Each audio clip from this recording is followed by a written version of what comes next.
लेकिन सौरभ उससे भी डिस्टर्ब नहीं हुआ कि मैं मुस्कान को डिवोर्स दे देता हूँ। मुझे लगता है कि तभी उसे दे देना चाहिए।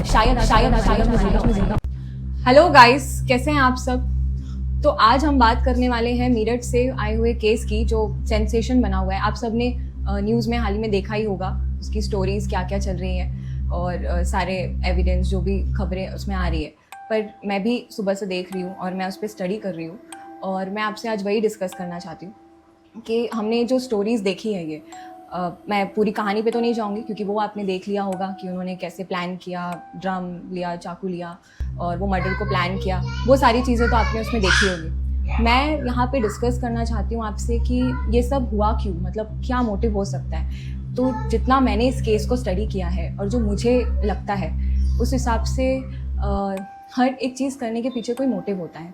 जैसे कि आपने मुस्कान रस्तोगी का जो स्टोरी सुना, साहिल शुक्ला के बारे में, जो दोनों ने मिलकर प्लान किया, ये कब से शुरू हुआ होगा। या मैं ये नहीं कह रही हूँ कि जो मैं बता रही हूँ वो सब कुछ बिल्कुल वैसा ही हुआ है, लेकिन एक केस को स्टडी करने के बाद एक आइडिया आता है कि हाँ ये मोटिव्स हो सकते हैं या इस वजह से ये हुआ होगा। तो ये अगर हम देखें तो पैसों की वजह से तो नहीं हुआ है कि ना वो शादी करने के लिए उन्होंने मर्डर कर दिया, ये बात भी उतनी ज़्यादा सही नहीं लग रही है।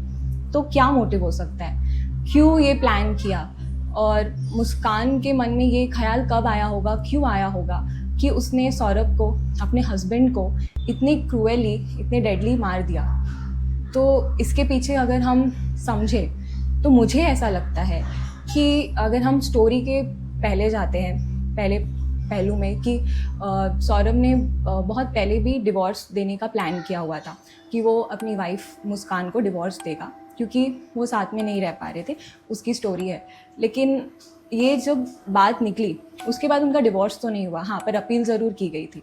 डिवोर्स नहीं हुआ और मुस्कान ने उसके बाद वापस उन्होंने अपनी मैरिज कंटिन्यू की, ऑफ कोर्स, तभी तो वो साथ रहते थे। जिसके बाद बहुत सारी और चीज़ें हुई, जैसे मुस्कान ने उसे कहा कि उसे और पैसे चाहिए, उसे बाहर जाना चाहिए पैसे कमाने के लिए, और उसके कहने पर ही वो लंदन भी गया था और वहाँ पे काम करता था, वो पैसे कमाता था, and he was a merchant navy officer too.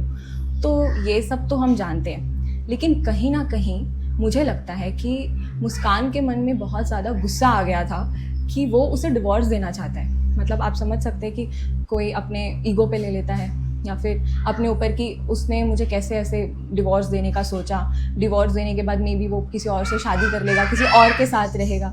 तो ये जो चीज़ें उसके दिमाग में बहुत टाइम से चल रही होंगी, जो कि मुझे लगता है।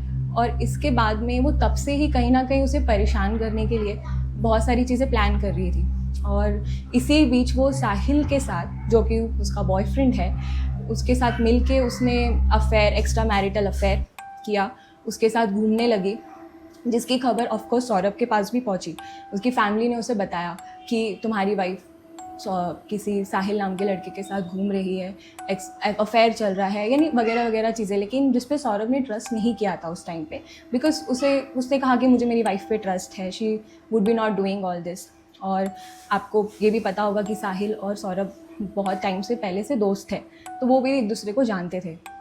तो यहाँ पे देखा जाए तो मुस्कान सौरभ को कहीं ना कहीं डिस्टर्ब करना चाहती थी, दिखा के कि वो किसी और के साथ घूम रही है, किसी और के साथ है। लेकिन सौरभ उससे भी डिस्टर्ब नहीं हुआ, उससे ज़्यादा फर्क नहीं पड़ा, जिससे मुस्कान और डिस्टर्ब हो गई कि ये भी काम नहीं कर रहा है, वो उसे परेशान नहीं कर पा रही है, क्योंकि कहीं ना कहीं अंदर ही अंदर मेंटली एक बात चल रही थी कि वो उसे डिवोर्स दे देगा।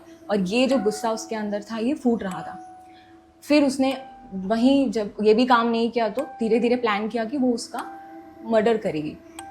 यहाँ पे ऐसा मुझे लगता है कि उसने यहाँ पे मर्डर करने के बारे में सोचा, क्योंकि ये बहुत, ऐसा तो नहीं है कि बहुत कम टाइम में सोचा और कर दिया। ये बहुत टाइम से उसके मन के अंदर जो गुस्सा चल रहा था, जिसमें वो साहिल के साथ मिलके धीरे धीरे ये सब प्लानिंग बनाते जा रहे थे। और फाइनली वो टाइम आया जब सौरभ उसके बर्थडे पर वापस आया, अपनी वाइफ के पास आया कि अच्छे से बर्थडे सेलिब्रेट करेंगे। और उस दिन उसने उसे कुछ ड्रग्स दिए, नशा दिया, जिससे वो नशे में था। और उसे सबसे पहला वार जिसने किया वो तो उसकी वाइफ मुस्कान ही थी। उसने चाकू मार दिया उसे, उसके सीने पर। इतना ब्रूटली कोई किसी को कैसे मार सकता है? I mean this is so disturbing. मैं खुद इसे पढ़ के स्टडी करते करते मैं सोच रही थी कि कोई इतना, मतलब आप अपनी फैमिली में सबसे खुद को सेफ समझते हो, उनके साथ सेफ रहते हो, और कोई आपकी फैमिली में ही आपके लिए ऐसी कोई प्लानिंग कर रहा है या कुछ करता है, तो दिस इज़ सो डिस्टर्बिंग। और आप कहाँ सेफ फील करोगे फिर जब यहाँ नहीं करोगे तो मेरा मानना है कि अगर आज जब ये सब प्लानिंग हो रही थी, जब सौरभ ने सोचा होगा कि मैं मुस्कान को डिवोर्स दे देता हूँ, मुझे लगता है कि तभी उसे दे देना चाहिए था। शायद आज सौरभ हमारे बीच में ज़िंदा होते तो आज इतना ब्रूटल ये सब नहीं होता। और अगर कोई भी अगर ऐसी कोई स्टेप ले रहा है या ले चुका है और आपने अपने सामने वाले पार्टनर को बता दिया है, तो आप नहीं जानते कि उसके बाद उनके मन में क्या चल रहा है या चीज़ें पहले जैसी होगी भी या नहीं। तो आपको इतना वेट नहीं करना चाहिए। अगर आपने सोच लिया है कि आपको अलग ही होना है, इट्स नॉट वर्किंग, तो दे दीजिए डिवोर्स, अलग हो जाइए। क्योंकि ये सब दिन नहीं आएंगे अगर आप एक तरीके से अब वो स्टेप ले लेंगे। तो उस दिन उसने वो स्टेप नहीं लिया, उसने सोचा चीज़ें ठीक हो जाएंगी, उनकी मैरिज फिर से पहले जैसी हो जाएगी। मुस्कान पहले जैसे रहने भी लगी थी जब उसने उन्हें लंदन भेज दिया। उसे लगा कि अरे अब तो वो पैसे कमाने लग गया है, तो वो अच्छे से रहने लगी। और सौरभ को भी लगा कि हाँ, ये सब कुछ ठीक हो गया है, शायद मेरी वाइफ अब मुझसे अच्छे से रहने लगी जैसे मैं चाहता हूँ, हम अच्छे से रह रहे हैं साथ में, सब कुछ ठीक हो चुका है और तो कोई प्रॉब्लम नहीं है। और ये सब सोच करके he was living a normal life कि अब सब ठीक है। बट पीछे से उसकी वाइफ मुस्कान, जिसने ये सब कुछ मेंटली सोच लिया था कि वो डिवोर्स, मतलब वो उस बात को सोचिए अपने दिमाग में पकड़ के बैठ गई थी, जहाँ तक मुझे लगता है ये केस स्टडी करने के बाद, कि वो उस बात को अपने मन में उसने बिठा लिया कि अब तो उसने सोचा कैसे मुझे डिवोर्स देने के बारे में। वो गुस्सा जो है वो धीरे धीरे बढ़ता गया। और यही रीज़न मुझे ज़्यादातर लगता है कि हो सकता है, यही मोटिव हो सकता है जिसके वजह से उसने सौरभ की जान ले ली। सो आप इस बारे में क्या सोचते हैं? इस केस को सुनने के बाद आपको क्या लगता है कि क्या रीज़न हो सकता है?